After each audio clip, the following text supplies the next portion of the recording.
On pouvait pas s'empêcher d'en parler, elle envahit notre quotidien, les grosses entreprises investissent massivement dessus, certains en sont émerveillés, d'autres en sont effrayés, l'intelligence artificielle.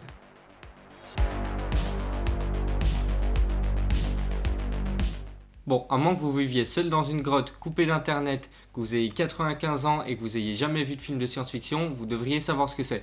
Mais on va quand même vous faire un petit récap. L'IA est un système informatique visant à créer des algorithmes capables d'accomplir des tâches qui d'habitude nécessitent une intelligence humaine.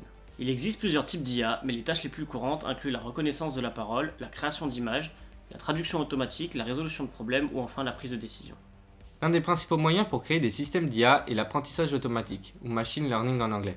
On donne de nombreux exemples de données ainsi qu'un objectif, ce qui permet à la machine d'apprendre à exécuter la tâche en question et de s'améliorer avec le temps.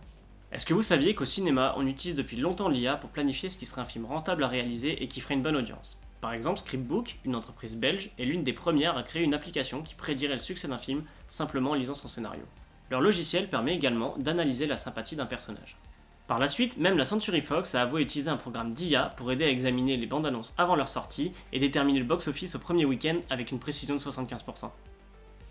Bref, les grosses productions utilisent l'IA pour faire toujours plus de thunes, mais nous en tant qu'artistes, est-ce qu'on en utilise? Eh bien en VFX, l'IA est déjà présente dans pas mal de domaines, par exemple en motion capture pour reproduire les petits mouvements des muscles du visage, parfois difficiles à capter en entier.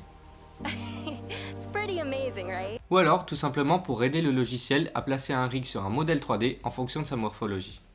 Il y a des IA dédiées à l'assistance à la rotoscopie et au restore qui permettent de reconnaître des sujets ou des objets.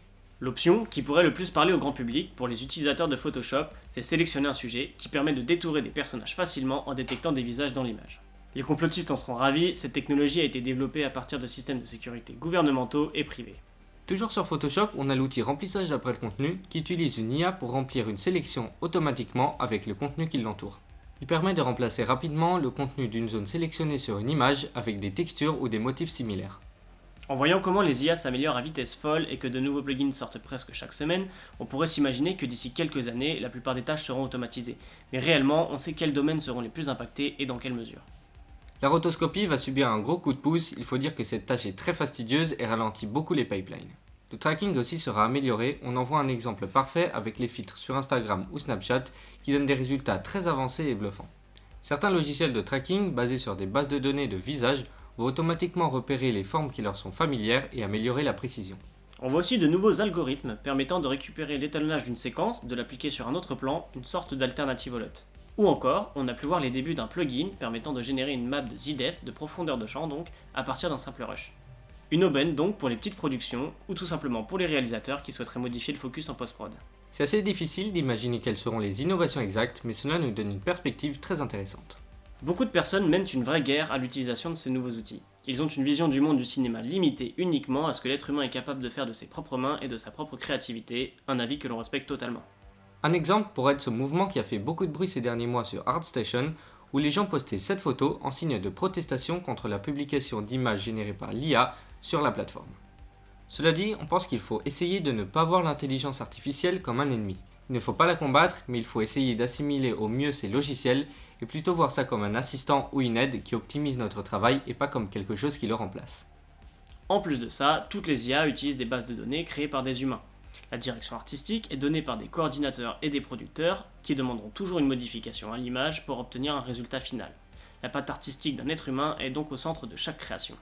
Ça reste un avis subjectif, mais la meilleure façon de ne pas être inquiet, c'est de s'informer et comprendre comment ces algorithmes fonctionnent.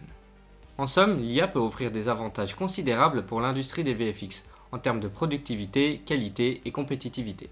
Cependant, il est important de noter que ces avantages ne seront réalisés que si les artistes et professionnels de VFX sont formés à utiliser efficacement ces outils d'IA. Il faut aussi qu'ils continuent de développer leurs compétences en matière de programmation et de conception pour les intégrer dans leur workflow.